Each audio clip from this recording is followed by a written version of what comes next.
Hi friends, hi masters. ముందుగా అందరికీ నా యొక్క హృదయపూర్వక నమస్కారాలు తెలియజేస్తున్నాను. స్వాధ్యాయం బుక్ రీడింగ్లో భాగంగా యోగులతో నా ఆత్మకథ పుష్పప్రకాష్ అత్యంగారిచే వ్రాయబడినటువంటి పుస్తకం నుంచి మనం ఎంతో చక్కని జ్ఞానాన్ని తీసుకుంటున్నాం కదా.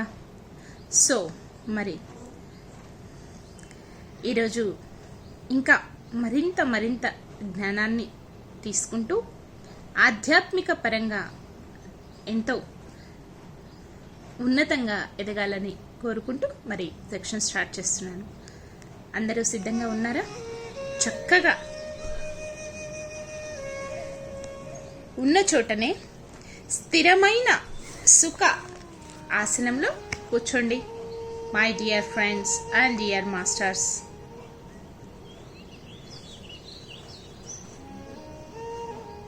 వేళ్ళల్లోకి వేళ్ళు పెట్టుకోండి. మీ రెండు కళ్ళను కూడా క్లోజ్ చేసుకోండి. కాళ్ళు రెండు క్రాస్ చేసుకొని వెన్నుపూస నిటారుగా ఉంచండి.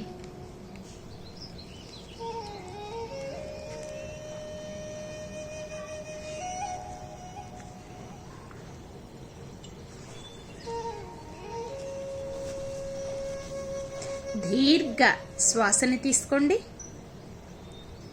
నిదానంగా శ్వాసని బయటికి వదిలివేయండి. మరొక్కసారి దీర్ఘ శ్వాసని తీసుకోండి. నిదానంగా శ్వాసని బయటికి వదిలివేయండి. ఇంకొకసారి దీర్ఘ శ్వాసని తీసుకోండి. నిదానంగా శ్వాసని బయటికి వదిలివేయండి. ఎంతో ప్రశాంతంగా ఉంది కదా. ఇప్పుడు సహజంగా జరిగేటటువంటి శ్వాసని గమనిస్తూ శ్వాసతో అనుసంధానం అవుతూ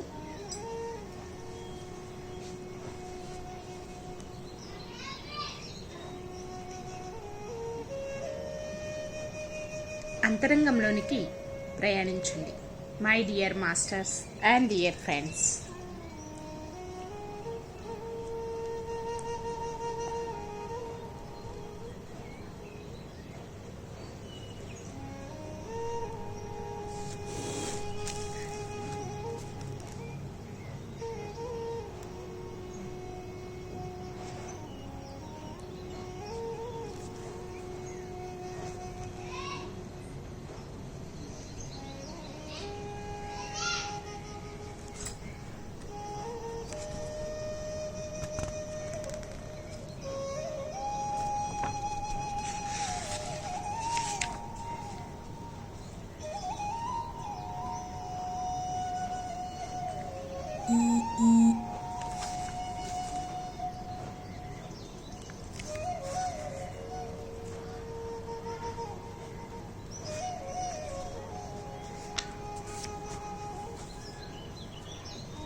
okay my dear masters and dear friends, section start చేసుకోబోతున్నా.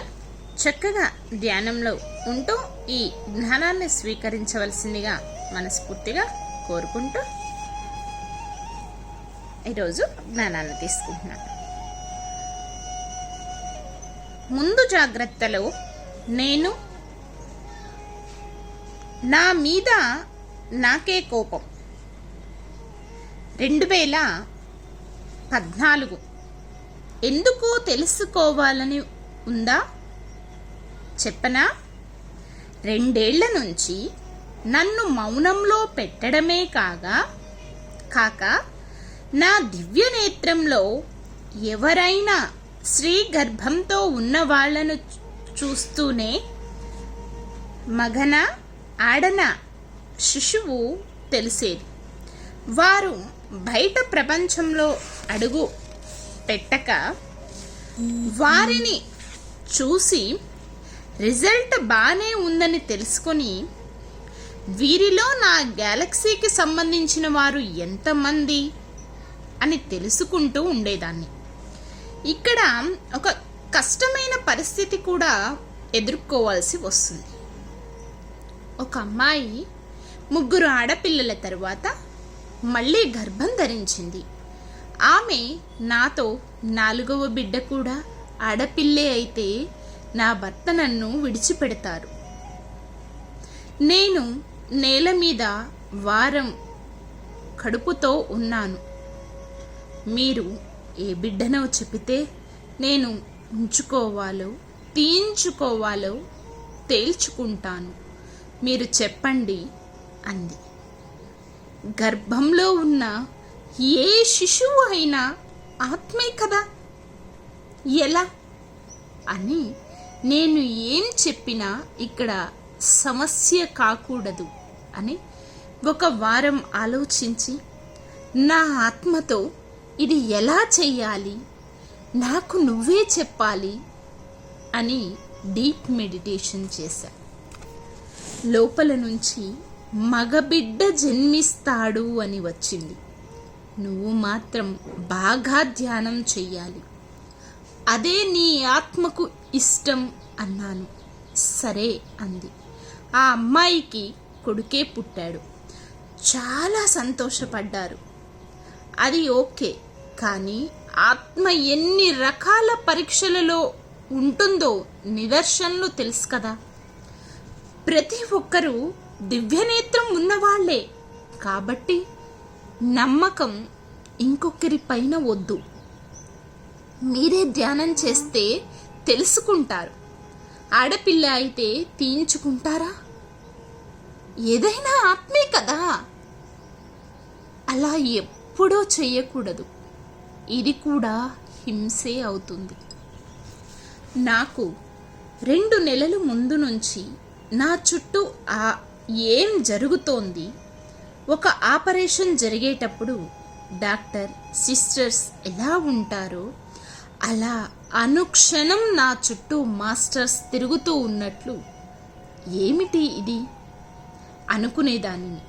కానీ నా చుట్టూ వీళ్ళందరే కాదు, చనిపోయిన శరీరపు బంధువులు కూడా ఉండేవారు. వారి తపన జాలి నాకు అర్థమయ్యేవి కావు. ఏమిటి వీరు రోజు ఇలా వస్తున్నారు అనిపించినా చెప్పాలనుకుంటే వారే చెబుతారులే అనుకుని హాయిగా నిదుర తల్లి ఒడిలో పడుకునేదానిని. రోజు అర్ధరాత్రి 2 గంటల నుండి తెల్లవారి 4:30 మధ్యలో మెలకువ రావటం, వారంతా నిశ్శబ్దంగా వెళ్ళిపోవటం జరిగేది. మీరు ఎందుకు మీ పనులు వదులుకొని పైలోకాల నుంచి నా కోసం వస్తున్నారు అని అడగాలి అన్న ఆలోచన వస్తే లోపల నుంచి నీకెందుకు, హాయిగా నిద్రపో అని వినిపించేది. అంతకు 1 నెల ముందు నాలో నుంచి శరీరం బయటికి వచ్చి బాగా గమనించు, నీలో నుంచి తెల్ల జీవ కణాలు ఎలా బయటకు వెళుతున్నాయో అంది. అలా చూస్తూ ఉన్నా అవి నా రోమ రోమం నుంచి కుప్పలు కుప్పలుగా పడుతూ ఉన్నాయి. నొప్పిగా ఉంది. ఏమిటి ఇలా వెళుతున్నాయి అనుకుంటూ చూస్తున్నా. ప్రతి రోమం నుంచి రంధ్రం గుండా పురుగులకి తలనో తోకనో వస్తుంది. ఇక్కడ అలా కాదు. మధ్య భాగం నుంచి బలవంతంగా బయటకు రావటం. ఎంత తెల్లగా ఉన్నాయో ఆ జీవకణాలు. ఎందుకిలా జరుగుతోంది? ఏదైనా క్లూ కావాలి అనుకున్నా. అంతరం నుంచి నీలో ఫ్లీడర్ జరుగుతూ ఉంది అంతే అని వినిపించింది. అంతరం నుంచి నీలో ఫిల్టర్ జరుగుతూ ఉంది అని వినిపించింది. సరేలే అని సరిపెట్టుకున్నా. శరీరంలో పూర్ణాత్మ కాంతి కిరణాలతో ఉన్నటువంటి జీవకణాలను నింపటానికి జాగ్రత్తలు తీసుకుంటూ ఉంటుంది అన్న విషయం భౌతిక అనుభవం ద్వారా తెలిపిందని పడిన తరువాతనే తెలుసుకున్నాను. పూర్ణాత్మ పూర్తిగా తాను చేరుకునే విధానం ఈ ఆత్మ ద్వారా మీ ముందు ఉంచాలనుకుందంట. ఈ ఆత్మ ద్వారా మీ ముందు ఉంచాలనుకుందంట.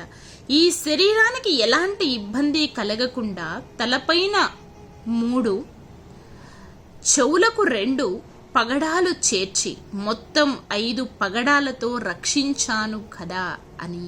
తరువాత తన కాంతి శరీరం మొత్తం నా శరీరానికి కవర్ చేయటం చూసి, కాంతి శరీరం మొత్తం నా శరీరానికి కవర్ చేయటం చూసి పూర్ణాత్మ ఎన్ని జాగ్రత్తలు తీసుకుందో కానీ నేను మాత్రం భౌతికంగా అనుభవిస్తూ దేనికి చెలించకుండా ముందుకు వెళుతూ ఉన్నా. ఫక్రుద్దీన్ బాబా గెలాక్సీ 2017. ఫక్రుద్దీన్ బాబా గెలాక్సీ. బాబా ఉన్న గెలాక్సీకి వెళ్ళాను ఆస్ట్రాల్గా. అక్కడ బాబా పెద్ద పుస్తకం ఇచ్చారు చూడు అని. తెరుస్తూనే తల వెనుక భాగములో ఉన్న భాగమంతా స్కెచ్ వేసి ఉంది. అది అలా చూస్తూ ఉన్నాను. బాబా గారిది. నీ గ్రూపే అని వినిపించింది. అవునా? ఆ పుస్తకములోని సారాంశం ఎలా తీసుకోవాలి అని చూస్తూ ఉన్నాను. మానసిక అహంకారం, ఆవేశిక అహంకారం, భౌతిక అహంకారం. ఇక్కడ విభిన్న పరిస్థితులలో ఉన్న మానవ శరీరంలో 3 రకాల అహంకారాలలో మానసికంగా, ఆవేశికంగా, భౌతికంగా ఉంటూ ఈ 3 అహంకారాలతోనూ కలిసినట్లుగా అన్నింటిలో ఉంటూ ముందుకు వెళుతూ ఉంటే జ్ఞానమే మనమవుతాము. ఏ ఛానల్ ప్లస్ ఏ బటన్ ఎప్పుడు ఓపెన్ చేసుకోవాలో తెలుసుకో అంటూ భూమి మీద ఎదగటానికి శరీరపు పనులన్నీ జరిగిపోతూనే ఉంటాయి. శరీర యంత్రాంగాన్ని నడిపే విద్యుత్తే మనలో ఉన్న స్వర్ణలింగం. అది సూక్ష్మ శరీరంలోని చైతన్య చక్రాలను జ్ఞానంతో ఉత్తేజింపచేసి అభివృద్ధి చేయటం ప్రారంభిస్తుంది. నీ చుట్టూ ఉన్న అడ్డుగోడలను పడగొట్టు. అదే చేజింగ్ డైమెన్షన్లో గల లోకాలలో సృష్టి జరుగుతూనే ఉంటుంది. సృష్టి మొత్తం మూల విస్తరణతో ఉంటూ సకాలాలుగా విభజింపబడి ఉంది. భౌతిక దేహం నిత్యం నూతనంగా చైతన్య శక్తితో జీవనం సాగించాలంటే జీవకణాలు నిరంతరం మరణిస్తూ వాటి స్థానంలో కొత్త జీవకణాలు పుడుతుండాలి. జీవకణాలు మృత్యు చెందకపోతే వాటిని చైతన్య శక్తి విస్తరించే పురోభివృద్ధి ఉండదని తెలుసుకోవటం జరిగింది. మృతి చెందటం అనేది మరి పుట్టటం కోసమే అని జీవకణాలకు తెలుసు. ఆత్మదేహంలో ఉన్నంత వరకు ఈ ప్రక్రియ కొనసాగుతూ ఉంటుంది.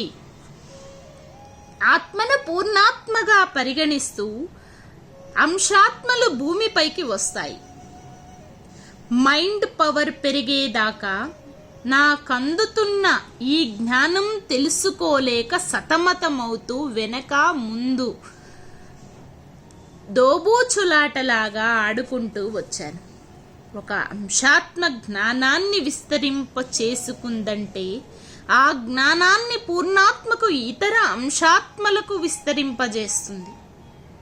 ఇతర అంశాత్మలు పూర్ణాత్మకు సంబంధించిన జ్ఞానాన్ని స్వేచ్ఛగా పొందవచ్చునని తెలిసింది. ఎప్పటికప్పుడు మార్చుకుంటూ పోతే ఆలోచన తరంగాలు ఇంకా విస్తారం చేయగల విద్యుత్ శక్తిలోనే ఉంది. మూల చైతన్యపు దైవ స్వరూపం మనమే. దేహం ఈ వర్తమానంలో ఉన్న దైవ స్వరూపాలం. నీ చైతన్య శక్తి, మనోశక్తి, ఆధ్యాత్మికత శక్తి నీ దేహం పైన, నీ వయస్సు పైన ఆధారపడి లేదు.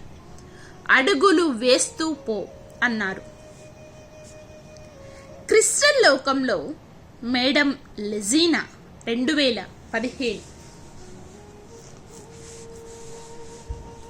నువ్వు ఈరోజు పిరమిడ్కి వెళ్ళాలి అని నాలో నుంచి మాటలు వినిపించాయి. ఈరోజు సాయంకాలం 6 గంటలకు నన్ను పిరమిడ్కి తీసుకువెళ్ళండి అన్నాను మా వారితో. సరే అని తీసుకువెళ్ళారు. అక్కడ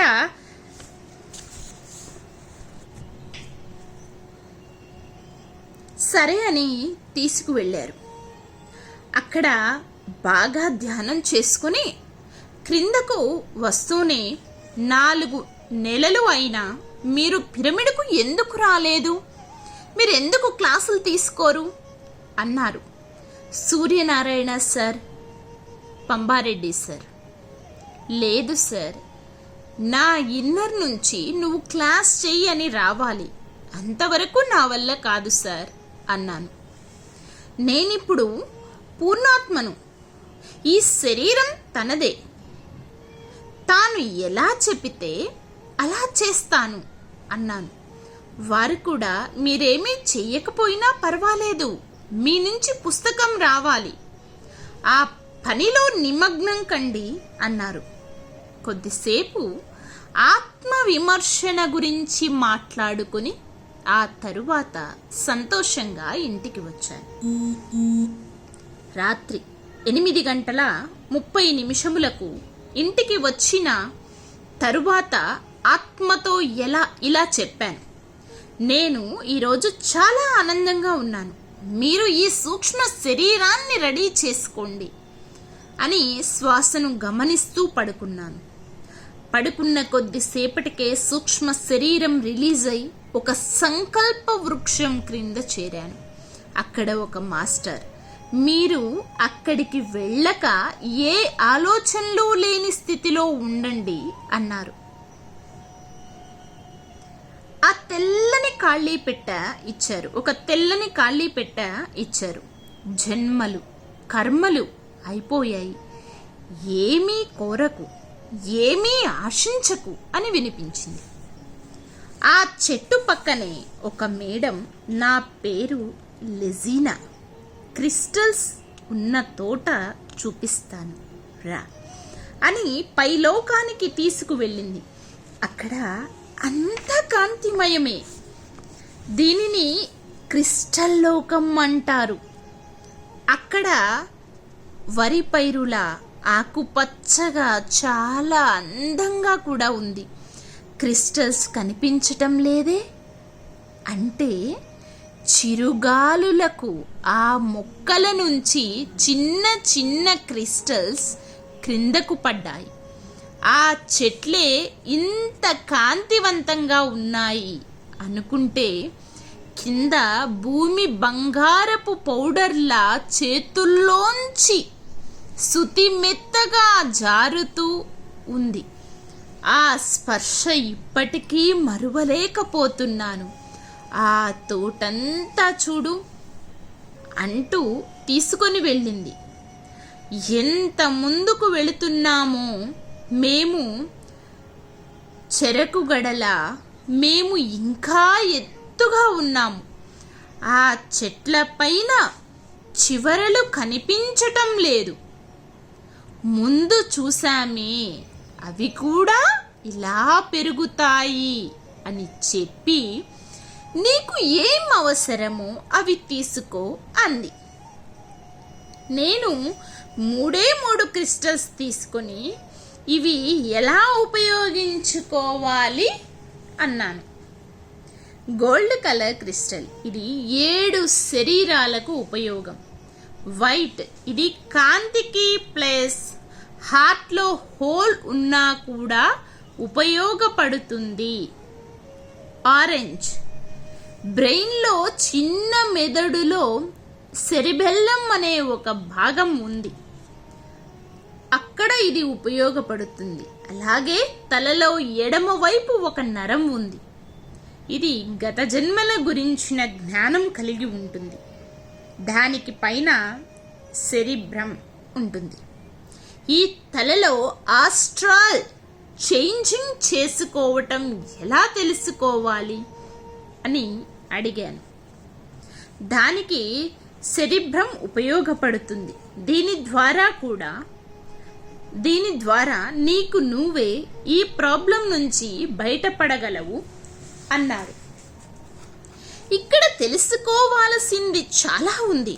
ప్రతి పూర్ణాత్మ తనకు తాను ఒక చిత్రమైన లోకాన్ని నిర్మించుకొని సృష్టిని భూమికి పంపిస్తూ ఉంటుంది. చివరకు అన్ని క్రిస్టల్స్ ధరించాల్సి వస్తుంది అన్నది.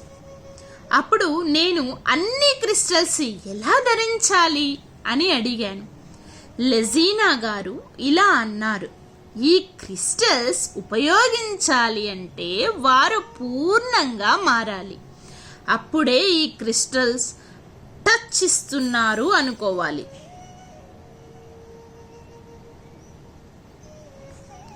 నాకు 5 నెలల నుంచి ఉన్న పెయిన్ 2 రోజులకు తల ఎడమ భాగాన నరం నొప్పిగా ఉంది అని చేతితో తాకుతూ ఉంటే ఆ నరం సెరిబ్రమ్ ఉబ్బుతూ ఉంది. అది పాములాగా తలపైన ముందు భాగాన ఉన్న చిప్ప తీసి, ఆ నరం తీసి దాని నుంచి వచ్చే చెడు రక్తం, చీము, నీచు అంతా తీసింది. ఎథరిక్ బాడీలో ఉన్న కర్మను ఇలా తీయాలి అంది. ఇది ఖండయోగంలో ఒక భాగం.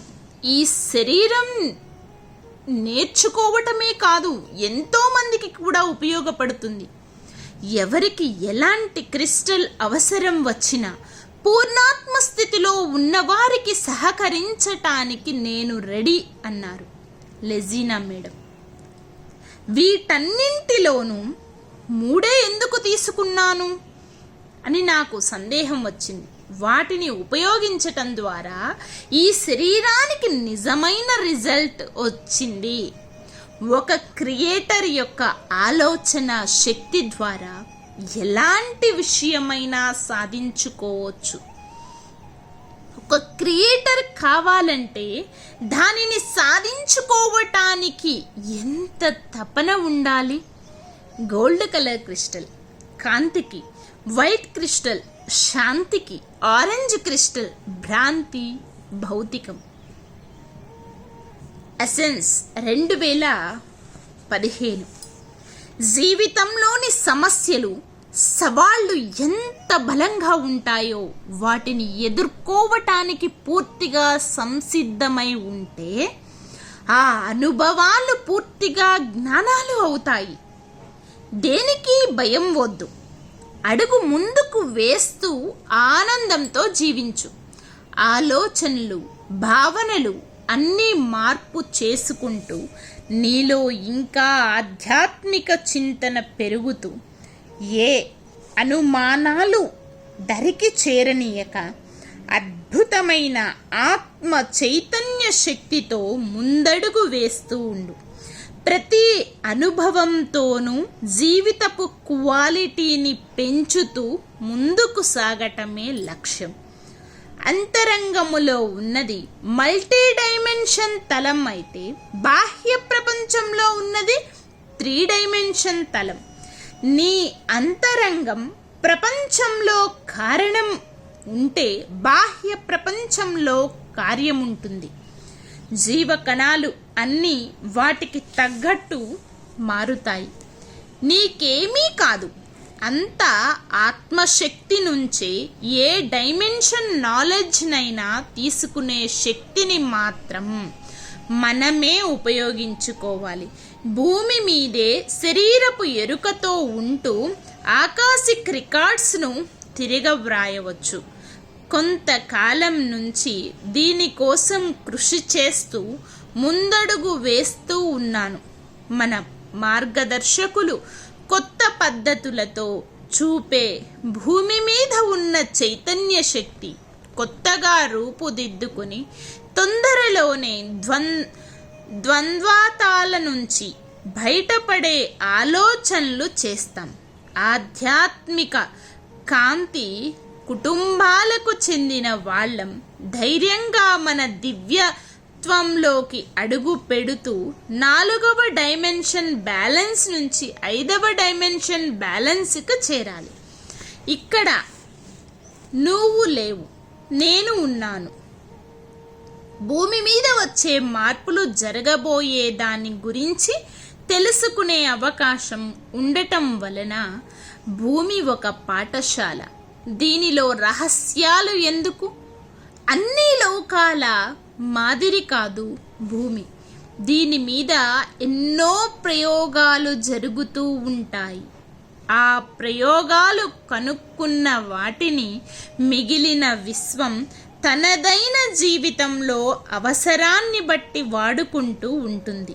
అలాగే భూమి మీద మనం మన ఆలోచనల ద్వారా చేసే పనుల ద్వారా సృష్టిస్తున్న ఎనర్జీని మిగిలిన విశ్వం ఉపయోగించుకుంటుంది. విజయవంతమైన ప్రయోగాల వల్ల మన జీవితాలు మారే అవకాశాలు చాలా చాలా ఉన్నాయి.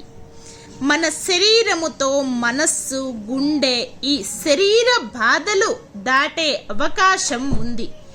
నేను శరీరం అన్న ఆలోచన దాటే స్థితి, ఫీలింగ్స్ అన్నీ కూడా మార్పు అయ్యేవే. భ్రమ అని తెలుసుకుంటారు. ప్రజ్ఞాత్మకు తెలిసిన అగ్ని అనే అడ్డుగోడ దాటిన మన ప్రతిబింబమే మనకు అనుకూలిస్తూ ఉంటుంది. మనతో మనం మాట్లాడుకునే చక్కని అవకాశం కలుగుతుంది. ఈసారి భూమి మీద జన్మిస్తే ద్వంద్వత్వంలో నుంచి విడివడి ఏ సమస్యకు బాధపడే అవసరము లేదు. ఆనందంగా ఉంటాము. అందుకే ఈ శరీరాన్ని ఉపయోగించి చూపించాను అంది. So okay my dear masters and my dear friends, ఇదండి మరి ఈరోజు సెక్షన్. ఇంతటితో క్లోజ్ చేసుకుంటున్నాం. మరి క్లోజ్ చేసే ముందు చక్కగా ఇప్పటి వరకు విన్న జ్ఞానాన్నంతా మనలో నింపుకోవటం కోసం ఆఖరి క్షణం ధ్యానం.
Okay my dear masters and my dear friends, ధ్యానం కంటిన్యూ చేసేవాళ్ళు చేయండి. మిగిలిన వాళ్ళంతా నిదానంగా సహజ స్థితికి వస్తూ మీ 2 చేతులను కూడా విడతీస్తూ మీ కంటి మీద పెట్టుకోండి. 5 4 3 2 1. మీ 2 చేతులను మీ కంటికి ఎదురుగా పెట్టుకొని నిదానంగా కళ్ళని ఓపెన్ చేయండి. Thank you thank you thank you. ఇంత అద్భుతమైన సెక్షన్ జరగటానికి సహకరించిన అందరికీ అన్నింటికీ నా యొక్క హృదయపూర్వక నమస్కారాలు తెలియజేస్తున్నాను. Thank you everyone, thank you everyone, love you everyone, thank you to all, love you to all, thank you universe, love you universe. Survey జన సుఖినో భవంతు. మరి మరొక సెక్షన్లో మళ్ళీ కలుసుకుందాం. Thank you.